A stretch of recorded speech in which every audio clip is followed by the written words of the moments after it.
Subscribe button पर click करिए, घंटी दबाइए और अशोक चक्रधर से जुड़ जाइए। आप सभी को मकर संक्रांति की शुभकामनाएं और उसके सारे रिश्तेदार त्योहारों की भी।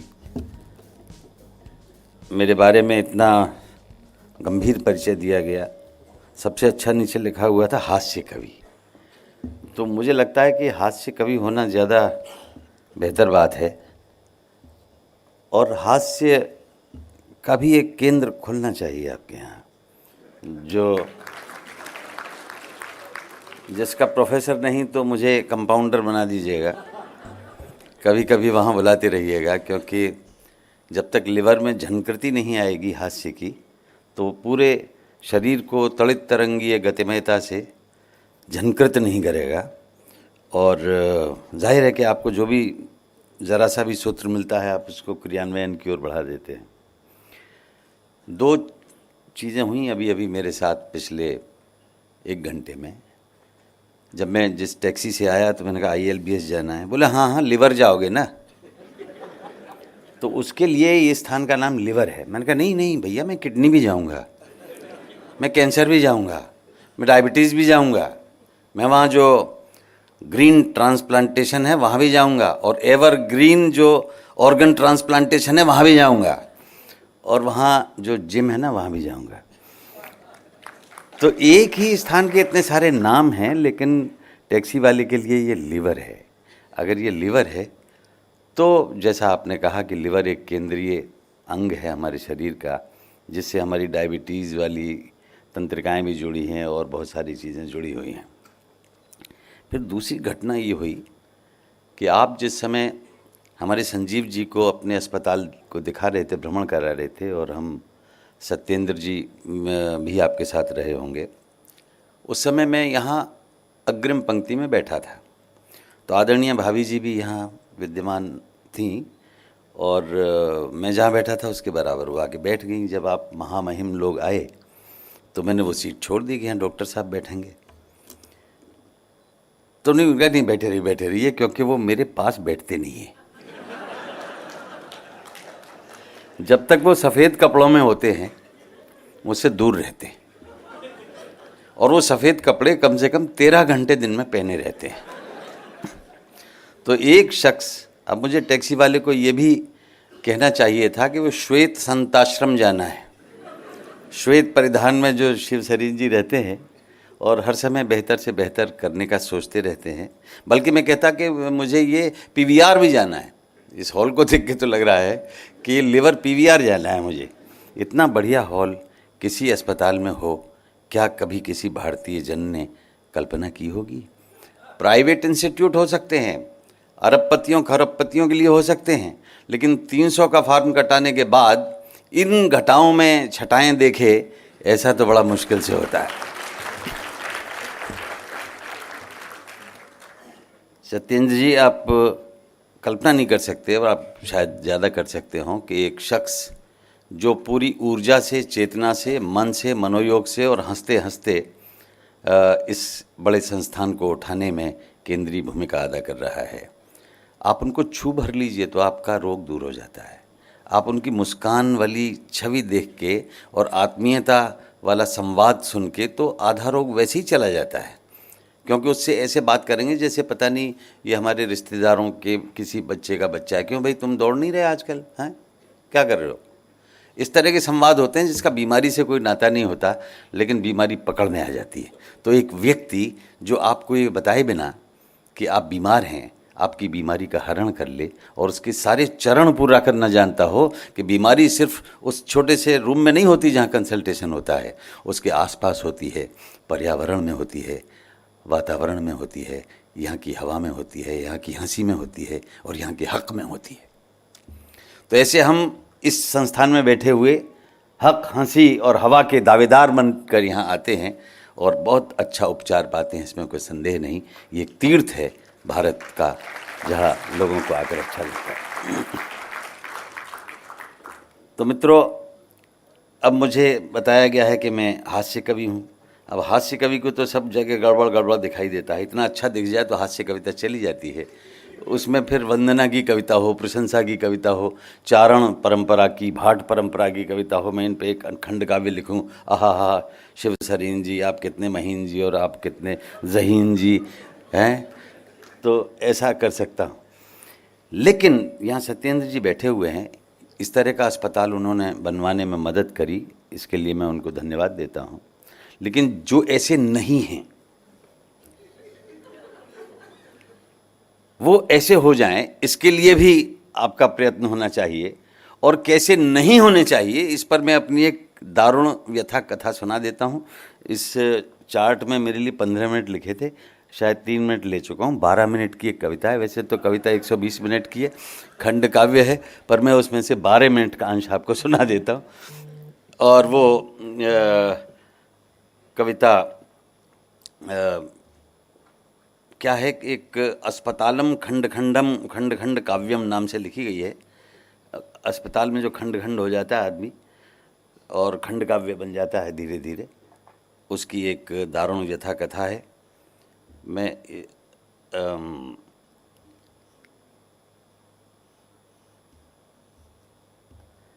क्या हुआ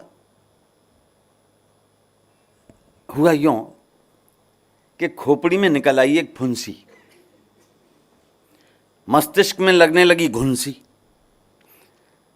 कविवर आदित्य बोले, बड़े प्रसिद्ध कवि हुए हैं ओम प्रकाश आदित्य जी, बोले अशोक भोले, खोपड़ी में जो हथौड़ी फुंसी ये बनेगी फोड़ी, साइज बढ़ेगा तुम नापते ही रहना। खोपड़ी में जो हथौड़ी फुंसी ये बनेगी फोड़ी, साइज बढ़ेगा तुम नापते ही रहना। और ब्रह्मरंध्र की समस्त शिरा झंझना जाएंगी, फूटेगा जो फोड़ा तुम कांपते ही रहना। सारी कविताएं बाहर आ जाएंगी फूटने से, सारी कविताएं बाहर आ जाएंगी फूटने से, कुछ न बचेगा और विलापते ही रहना। कवि सम्मेलनों में जाएंगे सारे ही कवि और तुम प्यारे लाल टापते ही रहना। तो साहब जेब में डाली थोड़ी सी करेंसी और पहुंच गए अस्पताल की इमरजेंसी। फुंसी देखते ही डॉक्टर हंसे, अशोक जी खूब हंसे, हैं इतना घबरा गए, सीधे इमरजेंसी में आ गए। चलिए हम डॉक्टर हूँ पर एक कविता सुनिए। मैंने कहा मैं तो फुंसी दिखाने आया हूँ सर। वो बोले हम भी तो कविता में यही ना बताया हूँ, रोगी होगा पहला कवि। इंटर में प्रसाद पंत ने पढ़े थे ना, वो सब हमारी जबान पे चढ़े थे। तो हम कहे हैं कि रोगी होगा पहला कवि, आह से उपजी होगी गान, फूट कर फोड़िया से चुपचाप बहा होगा कविता अनजान। मजा आया, हम अभी तत्काल बनाया। यू नो अशोक जी, फुंसी is not a matter of urgency, ये है अस्पताल का इमरजेंसी। इधर सीरियस मरीज ही आते हैं जो चिखते चिल्लाते डकराते हैं, बुक्का फाड़ फाड़ रोते हैं। छोटा मोटा केस तो रजिस्टर ही नहीं ना होते हैं। अब देखिए, फुड़िया फुंसी मवाद खाज खुजली दाद, इसका ओपीडी आज हो चुका ऑलरेडी। मंगल को होगा दोबारा, टाइम 9 से 12। इंचार्ज है डॉक्टर सरदाना, उसको दिखाना। चाहे तो हमारा रेफरेंस देना, हमारा नाम है डॉक्टर क्षीर सागर लाल बहादुर प्रसाद सिंह सक्सेना। अब सुनिए मंगलवार का फसाना। मिल तो गए डॉक्टर सरदाना, लेकिन जैसे ही दिया डॉक्टर सक्सेना का हवाला, उनके नेत्रों से बरसने लगी ज्वाला। कौन सक्सेना? नर्स बोली, सीनियर डॉक्टर के आगे जूनियर डॉक्टर का नाम कभी नहीं लेना। डॉक्टर ने फुंसी के आयतन और क्षेत्रफल टटोले, फिर खुंदक में बोले, मिर्ची ज़्यादा खाते हो? मैंने कहा जी खाता हूँ। ये चश्मा कितनी देर लगाते हो? मैंने कहा जी सोते वक्त भी लगाता हूँ। सपने साफ नजर आते हैं, सिर में चक्कर आते हैं। अब बजाएं तो ढंग से ही बजा लीजिए ताली।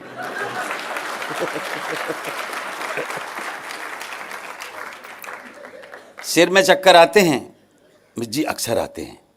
जब जब पढ़ता हूँ अपहरण की खबरें, निर्दोष लोगों के मरण की खबरें, देखता हूँ भूख बेरोजगारी गरीबी के नज़ारे, और इस कमर तोड़ महंगाई के मारे दर दर ठोकर खाती बिलखती जिंदगी, हत्याएं लूटपाट दरिंदगी, और इन सब के ऊपर राजनीतिज्ञों की माफ़ करिएगा गंदगी। डॉक्टर साहब चक्कर आते हैं, खूब जोर के चक्कर आते हैं। डॉक्टर बोले कभी आंखों के आगे अंधेरा सा होता है?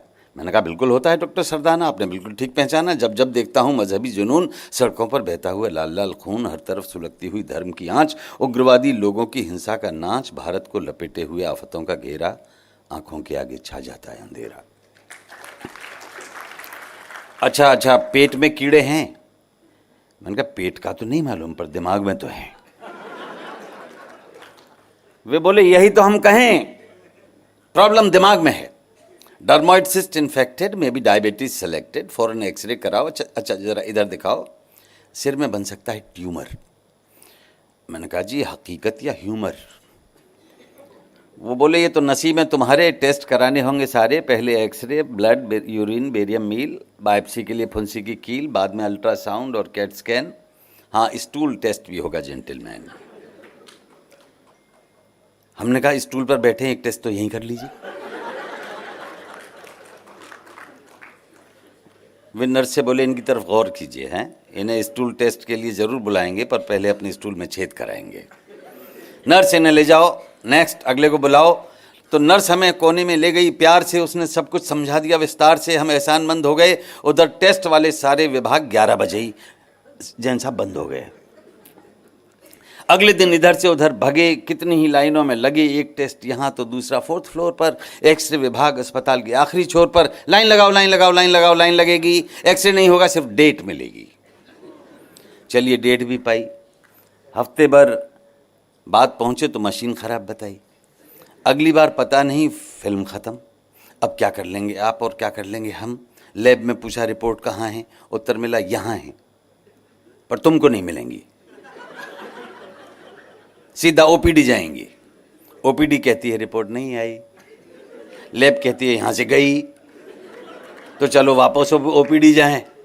ओपीडी में क्लर्क बोला कितनी बार समझाएं, रिपोर्ट यहाँ नहीं आई नहीं आई नहीं आई, बाबा मैंने तेरा कोई कागज नहीं दाबा। हमने कहा लैब तो कहती है, लैब तो कहती है, लैब तो कहती है, जो लैब आप उसी पे अड़े हैं, लैब कहती है, फिर लैब में जाइए, यहाँ क्यों खड़े। अगले मंगलवार को डॉक्टर सरदाना कहने लगे न्यूरोलॉजी में जाना है, केस ट्रांसफ़र हो गया है तुम्हारा, न्यूरो सर्जन है डॉक्टर हज़ारा, रिपोर्ट्स भी वही हैं। डॉक्टर हज़ारा बोले अशोक जी रिपोर्ट्स में कुछ नहीं है, मज़े से वापस जाइए और टीवी पे अच्छे अच्छे कार्यक्रम दिखाइए। लेकिन बाय द वे ये टेस्ट कहाँ करवाए थे? हमने कहा जी यूरिन स्टूल तो यहीं अस्पताल में लाए थे। वो बोले ओ अशोक जी छोड़ दीजिए पैसों का मोह, यहाँ की रिपोर्ट्स पर मुझे कॉन्फिडेंस नहीं है, हमारी लैब के लिए पानी यूरिन में माफ़ करिए कोई डिफरेंस नहीं है। खर्चा तो होगा लेकिन टेस्ट बाहर कराएंगे तभी डायग्नोस होगा। चलिए दूसरा रास्ता बताते हैं, फुंसी की बायोप्सी कराते हैं, it's a better way of investigation. तो फ्राइडे को होगा आपका ऑपरेशन। फ्राइडे को छुट्टी पर चले गए डॉक्टर हज़ारा, किसी और को ही करना था ऑपरेशन हमारा। नए डॉक्टर हमें नहीं पहचानते थे, हमें क्या निराला से नीरज तक किसी को नहीं जानते थे। हमने सोचा भले ही किसी को नहीं जानते होंगे पर टीवी देखते होंगे तो हमें ज़रूर पहचानते होंगे, पर क्या बताएं अपनी बदनसीबी। जब पूछा सर आप देखते हैं टीवी, उत्तर मेरा सिर्फ न्यूज़, कभी कभी सिर्फ न्यूज़। हम हो गए फ्यूज़, बेकार गया वाह वाह में आना, बेकार गया मॉर्निंग ट्रांसमिशन चलाना, अब काहे के कवि सम्मेलन, काहे का संचालन, ये हमारे फोड़े पर चलाएंगे आरी, फोड़े से पहले ही फूट गई किस्मत हमारी। रूह सक पकाई, तभी आवाज़ आई लोकल एनेस्थीसिया दें या जनरल लगाएं। अब हम भला कैसे बताएं, ये तो आपकी प्रॉब्लम है। वे बोले दरअसल जनरल के लिए ऑक्सीजन कम है, चलो काम को आगे बढ़ाते हैं, आधा जनरल आधा लोकल लगाते हैं। हमने फोड़ा थामा अजब है ड्रामा, आधा जनरल आधा लोकल, आधा मौन आधा वोकल, आधा धुंधला आधा फोकल, आधा सुन्न आधा सन्नाटा, जैसे बिना आवाज का चांटा।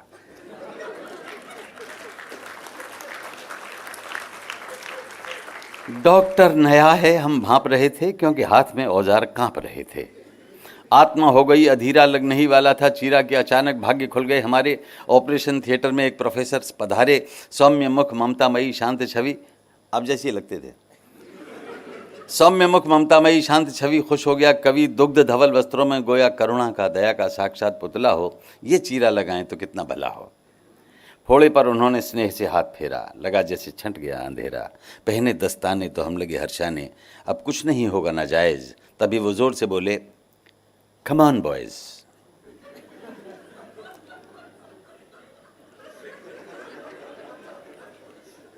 आंखें खोलते ही बढ़ गई टीस, क्योंकि अगले ही क्षण पलंग के चारों ओर कम से कम 20 मेडिकल छात्र थे और हम उनके प्रयोगों के इकलौते पात्र थे।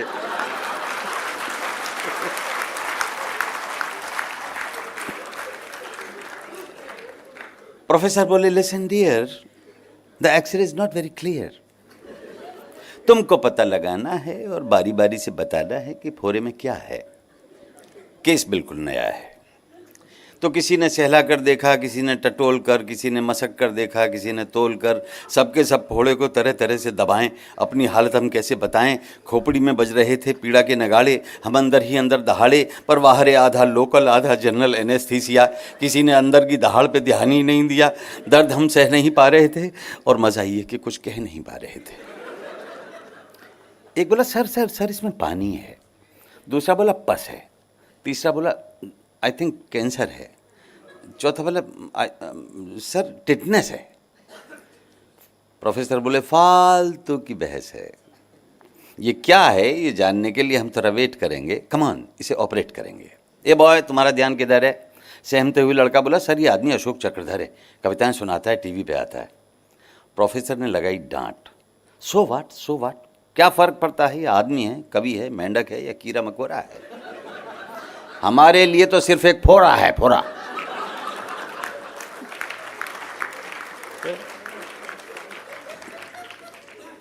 अब पता नहीं किसने औजारों की ट्राली खींची, किसने चलाई कैंची, किसने फेरा चाकू। एक अकेली जान और इतने हलाकू, कहाँ हो डॉक्टर हजारा, इन कसाईयों ने मारा। प्रोफेसर कह रहे थे, जो भी जल्दी रिपोर्ट लाएगा स्पेशल मार्क्स पाएगा, स्टिचिंग कर देना, कहकर चले गए। हमने सोचा भले गए, चलो पीड़ाओं का अंत हुआ, लेकिन सिलसिला अनंत हुआ। एक छात्र बोला, स्टिच कर दे। दूसरा बोला, गौज भर दे। तीसरा बोला, मैं क्यों मरूं, तू भर। चौथा बोला, जा साले मर। पांचवां बोला, आई कांट वेट। छठा बोला, मेरी भी है कन्या के साथ डेट। सातवां बोला, मुझे तो नहाना है। आठवां बोला, यार मुझे पिक्चर जाना है। नवां बोला, साले बहाना बनाता है। 10वां बोला, बाई गॉड यार मुझे स्टिच करना ही नहीं आता है। 11वां बोला, मैं तो लैब जाऊंगा। 12वां बोला, मैं क्या कम नंबर लाऊंगा। 13वां बोला, कर दे वरना इसकी 13वीं हो जाएगी। अगला बोला, तो कौन सी आफत आ जाएगी। अच्छा है, हास्य कवि को देखने हास्य कवि आएंगे और इसकी मौत पे हास्य कविताएं सुनाएंगे। एक बोला, साला कोई नहीं आएगा, न कोई कविताएं सुनाएगा, सब साले एक दूसरे से जलते हैं, हम तो चलते हैं। एक के पीछे एक छात्र दौड़ा, खुला का खुला रह गया फोड़ा। दर्द फुल वॉल्यूम में लाए गए रिकवरी रूम में, छटपटाएं और बड़बड़ाएं, हाय कविता कविता कविताएं निकल गई, ढक्कन तो लगा दो। एक नर्स दूसरे से बोली, इसे होश आ गया है, जगह दो। लेकिन कविता कविता क्या बोलता है रोगी। दूसरी हंसी, इसकी गर्लफ्रेंड होगी। ए मैन उठो, यहाँ दूसरा पेशेंट आएगा, यहाँ तुम्हारे साथ कौन है, कैसे जाएगा। हमने कहा, घाव तो भर दो, घाव भर दो। पहली बोली, नहीं छुट्टी कर दो। दूसरी समझाई, इतना बड़ा डॉक्टर, उसने तुम्हारा फोरा, अगर खुला छोरा तो भाई इसमें भलाई। उठो उठो उठो उठो। सहारा देकर ज़बरदस्ती उठाया और बाहर का रास्ता दिखाया। बाहर आकर रह नहीं पाए खड़े, कटे पेड़ की तरह गिर पड़े। ओम भूर्भुवः स्वाहा, अब हम जिस पर गिरे वो कराहा। तुमसे पहले यहाँ डाला गया हूँ, रिकवरी रूम से निकाला गया हूँ। मंगल का दिन बड़ा मंगल था, हर तरफ कराहों का जंगल था। लॉन में मरीज ही मरीज थे, हम भी अजीब चीज़ थे। जहाँ बैठे वहीं लेटी थी एक लाश, साथ में एक आदमी था हताश। पूछा, ये मर गया, तुम रो नहीं रहे। उत्तर मिला, ध्यान दीजिए क्या उत्तर देता है वहाँ का उस वाले अस्पताल का रोगी या मृतक का सहयोगी। साथ में एक आदमी था हताश। पूछा, ये मर गया, तुम रो नहीं रहे। उत्तर मिला, कोई क्या कहे, हमारे आंसू खत्म हो चुके हैं, अस्पताल की हालत पर हम पहले ही बहुत रो चुके हैं। अचानक घंटियां सी बजी मुर्दे के शरीर में, संस्कृत सुनाई पड़ी उसकी तकरीर में। अस्पतालम अति विशालम विचित्र हालम पायेभ्यहम लंबक्यूयम दृश्यन्यूयम अभिमन्यूयम बनायेभ्यहम धक्कमुक्कम हक्कबक्कम सर्वदुःखम पायेभ्यहम अस्पतालम अतिमलालम अंतकालम पछतायेभ्यहम। ओम नमो नमः। मैं भी मरा तो कहाँ, मैं भी मरा तो कहाँ। अचानक एक वार्ड बॉय आया, कविता समापन की ओर कर लेता हूँ। अचानक एक वार्ड बॉय आया, कान में फुसफुसाया, लेटोगे? हमने कहा लेटेंगे। वो बोला 100 रुपये घंटे लगेंगे। हमने कहा देंगे। फिर पता नहीं किसे पटक कर वो एक स्ट्रेचर लाया, हमें गाड़ी पर चढ़ाया, नाक में रुई लगाई, ऊपर से सफ़ेद चादर ओढ़ाई, इधर उधर देखा मौका और गाड़ी को सीधे मॉर्चुरी जाके रोका। अंदर जाकर एक ड्रॉर खोला और बोला आराम से लेट जाओ, मुर्दा घर एयर कंडीशनड है। देखो यहाँ कैसी प्यारी प्यारी ठंड है। यहाँ हर दड़बे में एक डेड बॉडी बंद है। डिस्टर्बेंस नहीं, आनंद ही आनंद है। यहाँ बड़ी राहत मिली, बाहर तो आफत मिली। कैसी तरावट, कैसी शांति, कैसा सुकून है। दर्द भी थोड़ा न्यून है। तभी बगल में कोई कराहा, उठकर देखना चाहा, घिग्गी बंध गई। क्या मुर्दे बोल रहे हैं? उत्तर मिला हम दड़बा खोल रहे हैं। हमने पूछा जिंदा हैं या मुर्दा, और अगर जिंदा हैं तो यहाँ किस लिए हैं? उत्तर मिला हमने भी 100 रुपये घंटे दिए हैं।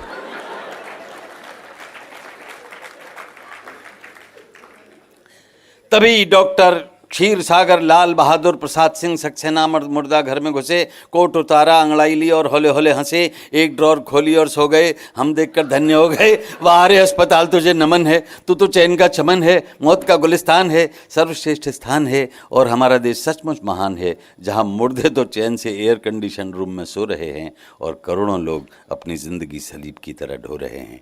करोड़ों लोग सलीब की तरह अपनी ज़िंदगी ढो रहे हैं। मकर संक्रांति पर मेरी शुभकामनाएं हैं कि IELBS पूरे भारतवर्ष के अस्पतालों के लिए एक आदर्श और अनुगमन करने योग्य अस्पताल बने और उस हर अस्पताल में एक एक शिव सरीन भी हों और आप जैसे दोस्त भी। धन्यवाद।